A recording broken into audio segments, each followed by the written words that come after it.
In the summer of 1971, beneath the quiet campus of Stanford University, something went terribly wrong. What began as a carefully designed psychological study became a descent into cruelty that would haunt its participants for decades and force an entire field of science to confront uncomfortable truths about human nature.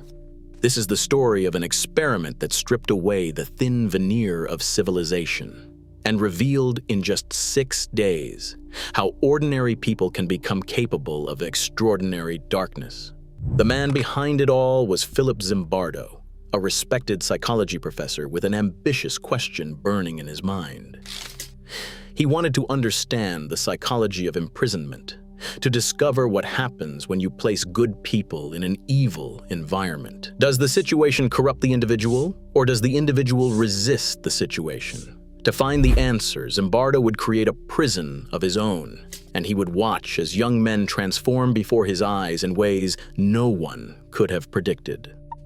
The basement of Jordan Hall was chosen as the location.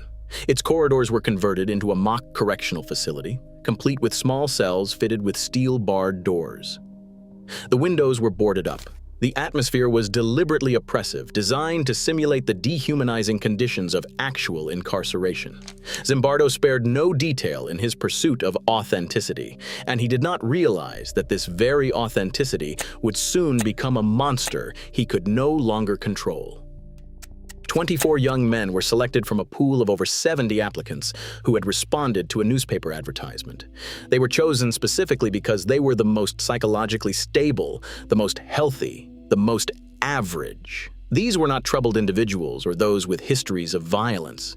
They were college students, ordinary in every measurable way, screened through extensive interviews and personality tests to ensure they represented the baseline of normal humanity. A coin flip would determine their fate. Half would become prisoners. Half would become guards. On a quiet Sunday morning in August, the experiment began with a shock. Local police, who had agreed to participate, conducted surprise arrests of the students designated as prisoners.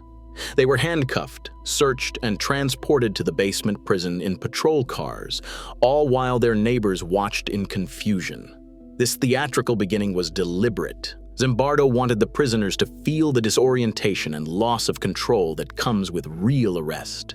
He wanted authenticity. He would get more than he bargained for. Upon arrival at the makeshift prison, the young men were stripped, deloused, and given smocks to wear instead of regular clothing. They were assigned numbers instead of names. From that moment forward, they would be addressed only by these numbers, a small but significant stripping away of identity that would prove devastatingly effective. Meanwhile, the guards were given uniforms, mirrored sunglasses to prevent eye contact, and wooden batons to carry as symbols of authority. They were told to maintain order, but given no specific instructions on how to do so. The first day passed relatively quietly, an uneasy calm before a gathering storm. But by the second day, something had shifted. The prisoners, perhaps testing their boundaries, staged a small rebellion. They barricaded themselves inside their cells, removed their assigned numbers, and taunted the guards. The response from the guards was swift and severe, far exceeding what anyone had anticipated.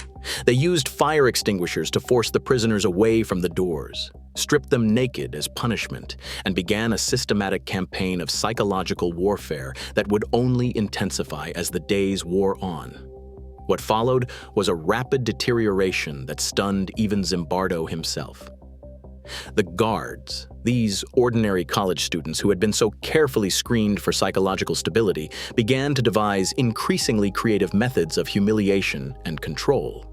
They forced prisoners to perform degrading tasks, to clean toilets with their bare hands, to do endless push-ups as punishment for minor infractions. Sleep deprivation became a weapon. Arbitrary rules were invented and enforced with cruel enthusiasm. The guards worked in shifts, but the torment continued around the clock, giving the prisoners no respite from the constant psychological assault. One prisoner in particular became the focus of the guards' attention. Refusing to accept his dehumanization, he began a hunger strike, a desperate act of resistance against a system that had stripped away every other form of agency. The guards' response was chilling in its efficiency and cruelty. They dragged him to solitary confinement, a small, dark closet that had been designated the hole. But they didn't stop there. In a display of psychological manipulation that would later horrify observers, they forced the other prisoners to chant against their fellow captive, to vocalize support for his punishment. They turned the victims against each other, fracturing whatever solidarity might have offered comfort in that basement hell. Zimbardo watched it all unfold. He had positioned himself not merely as an observer, but as the prison superintendent, a decision that would later be criticized as a fundamental methodological flaw. He was no longer a detached scientist recording data. He had become part of the system he created, and like everyone else in that basement, he was losing perspective. When parents came to visit their sons and expressed concern about their deteriorating condition, Zimbardo found himself defending the experiment, explaining away the obvious distress as a necessary part of the study. When prisoners begged to be released, he convened parole hearings and denied their requests. The line between researcher and participant had dissolved completely. By the fifth day, the situation had become genuinely disturbing. Some prisoners had become entirely submissive, their sense of self seemingly erased by the constant degradation. Others had developed acute emotional disturbances, crying uncontrollably, experiencing fits of rage, or descending into states of such severe anxiety that they had to be released early. One prisoner had been let go after just 36 hours when he began screaming and exhibiting signs of a breakdown. The guards, meanwhile, had grown into their roles with a zeal that frightened even their fellow students. Some would later report that they had begun to enjoy their power, that inflicting suffering had become, in some terrible way, satisfying. The cruelty was not universal among the guards. Some were more restrained, more uncomfortable with what they were witnessing and participating in. But critically, none of them intervened to stop their more aggressive colleagues. None of them challenged the system. The situational forces at play had created a kind of moral paralysis, where even those who knew something was deeply wrong found themselves unable or unwilling to act against it. This passivity in the face of abuse would become one of the experiment's most troubling lessons. Then came Christina Maslach, a young psychologist who had recently completed her doctorate. She was brought in to conduct interviews with the guards and prisoners.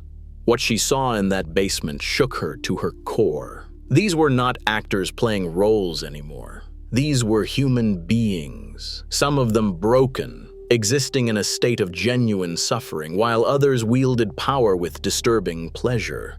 She watched prisoners being marched to the bathroom with bags over their heads, their legs chained together. She saw the vacant looks in their eyes, the trembling in their hands. And she turned to Zimbardo, with whom she was in a romantic relationship, and told him that what he was doing was terrible. Her words cut through the fog that had descended over the entire operation. Of the roughly 50 people who had observed the experiment at various points, she was the first and only one to question its morality. Zimbardo would later reflect on this fact with a mix of gratitude and shame. It had taken an outsider, someone not yet absorbed into the system, to see clearly what everyone on the inside had become blind to. The next morning, just 6 days into what was supposed to be a 2-week study, Zimbardo shut it all down. The aftermath was complicated and enduring. The participants, both guards and prisoners, had to grapple with what they had experienced and what they had done. Some guards expressed genuine remorse, shocked by the depths to which they had sunk. Some prisoners carried psychological scars that lingered far beyond that August week. Philip Zimbardo himself conducted extensive debriefings and follow-up sessions, attempting to understand and mitigate the damage his experiment had caused. The Stanford prison experiment, as it came to be known, would become one of the most famous and controversial studies in the history of psychology. It was cited in discussions of torture at Abu Ghraib prison in Iraq. It was invoked to explain atrocities committed in institutions around the world. Zimbardo argued that his findings demonstrated the overwhelming power of situations to corrupt individuals, that anyone could become a monster under the right circumstances. Good people, he insisted, are not immune to evil situations. But the experiment also attracted fierce criticism that has only intensified with time. Researchers questioned Zimbardo's methodology, his dual role as superintendent and principal investigator, and the extent to which the guards had been given implicit permission to behave cruelly. Some participants came forward years later to suggest that they had been playing up their roles because they believed that was what was expected of them. The experiment has never been replicated, and ethical standards in psychological research were transformed in its wake, making such a study impossible to conduct today. Perhaps the most haunting aspect of the Stanford prison experiment is not what it tells us about prisons or authority, but what it reveals about the fragility of our moral selves. These were not soldiers trained for combat or criminals predisposed to violence.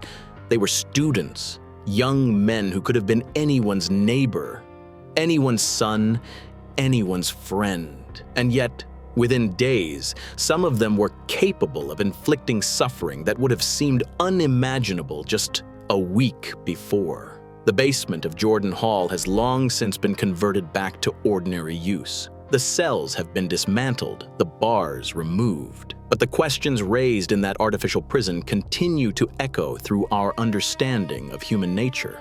How thin is the line between civilization and cruelty? How quickly can ordinary people become capable of extraordinary harm? And perhaps most importantly, what responsibility do we bear for the systems we create and the roles we allow ourselves to play within them? Philip Zimbardo would spend the rest of his career studying these questions, eventually writing books about how good people turn evil and, more hopefully, about how ordinary people become heroes. He married Christina Maslach, the woman whose moral clarity had stopped the experiment. Together, they would work to understand not just the psychology of evil, but the psychology of resistance, of those rare individuals who stand up when everyone else looks away. The Stanford prison experiment remains a mirror held up to humanity, one that reflects an image we might prefer not to see. It reminds us that the capacity for cruelty lies dormant in ordinary hearts, waiting only for the right circumstances to awaken it. And it challenges us to consider whether we would be the guard who follows orders, the prisoner who loses himself, or the outsider who dares to say that what is happening is wrong. In 6 days, college students became something none of them recognized. In 6 days, a psychology experiment became a warning.